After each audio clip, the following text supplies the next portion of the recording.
Super star Rajinikanth அவர்களை பற்றி இளைய தளபதி விஜய் அவர்கள் கூறியதை தற்பொழுது காண்போம். சின்ன வயசுலிருந்தே நான் ரஜினி ரசிகன். வாரத்தில் 4 நாள் ஸ்கூலுக்கு போனால் 3 நாள் ரஜினி படம் பார்த்துட்ருப்பேன். எனக்கு 5 வயசாகி இருக்கிறப்ப ரஜினி சாரோட அன்புக்கு நான் அடிமை படம் ரிலீஸ் ஆச்சு. எப்படியாவது படம் பார்த்துடணும்னு ஆசை. ஆனால் ஸ்கூலுக்கு கட்டடிச்சிட்டு போகிற வயசு அல்ல அது. அதனால் நான் என்ன பண்ணினேன்னா, அப்பா ஷூட்டிங்க்கு போன உடனே எங்கள் அம்மா கிட்ட ரொம்ப அடம் பிடிச்சி மேட்னி ஷோவுக்கு போயிட்டேன். மேட்னி ஷோ பார்த்துட்டு வெளியே வந்ததும் திரும்பவும் ஈவினிங் ஷோ பார்க்கணும்னு அடம் பிடித்தேன். ஒரு போடு போட்டு வீட்டுக்கு கூட்டி வந்து விட்டாங்க. அங்கிருந்து நேரே சுரேந்திர மாமா வீட்டுக்கு போனேன். அவருக்கு நான் செல்லப்பிள்ளை. என்னடா திடீர்னு வந்திருக்கேன்னு கேட்டார். அன்புக்கு நான் அடிமை படம் பார்க்கணும்னு சொன்னேன். என்னடா திடீர்னு வந்து சொல்கிறானாரு. இல்லை, கண்டிப்பாக போகணும்னு சொன்னேன். சரி வா, அம்மா கிட்ட போய் சொல்லிட்டு போகலாம்னாரு. இல்லை, அம்மா கிட்ட சொன்னால் திட்டுவாங்க. நான் உங்கள் வீட்டில் இருக்கேன்னு சொல்லிட்டு வந்துட்டேன். படம் பார்த்துட்டு நைட்டு போயிடுறேன்னு. அதே மாதிரி சுரேந்திரர் மாமா கூட போய் 2வது தடவையாக படம் பார்த்துட்டு வீட்டுக்கு வந்துட்டேன். அப்படியும் சும்மா இருக்கலை. ஷூட்டிங் முடிஞ்சிட்டு 9 மணிக்கு அப்பா வந்தார். வாடா சாப்பிடலாம்னாரு. எனக்கு பசி இல்லைன்னு முகத்தை திருப்பிக்கிட்டேன். கோபமாக இருக்கிற மாதிரி நடிப்பு காட்டினேன்.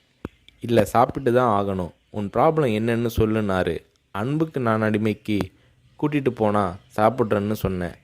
சாப்பாட்டை பரிமாறிக்கிட்டு இருந்த அம்மா என்னை பார்த்து, அட திருடா, என் கூட வந்து அந்த படத்தை மேட்னி ஷோவில் பார்த்துருக்குற மாதிரி முறைச்சி பார்த்தாங்க. சரி வந்து சாப்பிடுனாரு. சாப்பிட்டு முடித்ததும் நைட் ஷோவுக்கு கூட்டிகிட்டு போனார். உண்மையிலேயே அன்னைக்கு மேட்னி, ஈவினிங், நைட் ஷோன்னு 3 தடவை ரஜினி சார் படம் பார்த்தேன். படம் பார்த்துட்டு வந்ததும் அப்பா கிட்ட ஒரு அன்பு கட்டளை போட்டேன். நாளைக்கு நான் ரஜினி சாரை பார்க்கணும், அவர் கூட நின்று ஃபோட்டோ எடுக்கணும்னு சொல்லி அப்பாவோட கழுத்தை கட்டி பிடிச்சிக்கிட்டேன். அடுத்த நாள் காலை நானும் என்னோடய ஃப்ரெண்ட் கார்த்திக்கும் அப்பா கூட போனோம். ரஜினி சார் வாகினி ஸ்டுடியோவில் ஏதோ ஒரு ஷூட்டிங்கில் பிஸியாக இருந்தார். நான் ரஜினி சாரை நேரடியாக பார்க்கிறது அதுதான் முதல் தடவை.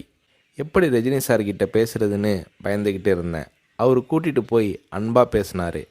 அப்படியே என்னை தன்னோட மடியில் உட்கார வச்சுக்கிட்டு என்ன படிக்கிறேன்னு கேட்டார். சொன்னேன், நான் உங்கள் கூட நின்று ஃபோட்டோ எடுக்கணும்னு சொன்னேன். சிரிச்சுக்கிட்டே என் கன்னத்தை தட்டி கொடுத்து எங்களை அணைச்சிக்கிட்டு ஃபோட்டோவுக்கு போஸ் கொடுத்தார்.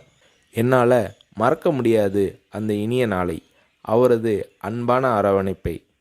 வீட்டுக்கு வந்ததும், அப்பா நீங்கள் பெரிய டைரக்டர்னு சொல்கிறாங்க, ஆனால் என்னால் உங்களை டைரக்டராக ஏற்றுக்க முடியாது.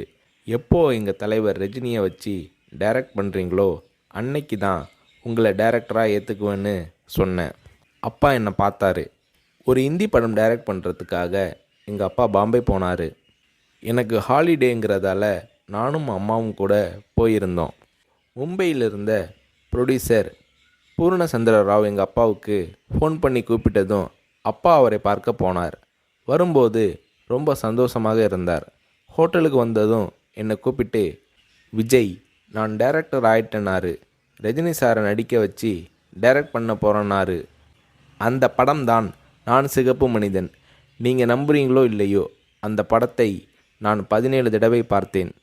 நடிக்கணும்னு ஆசைப்படுறியே, உனக்கு நடிப்பை பற்றி என்ன தெரியும்னு எங்கள் அப்பா கேட்டதும் உடனே அப்போதே ஒரு சீன் நடித்து காட்டினேன்.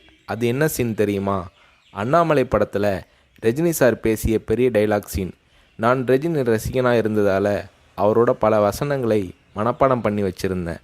அதில் ஒரு வசனம் தான் எனக்கு உதவியது.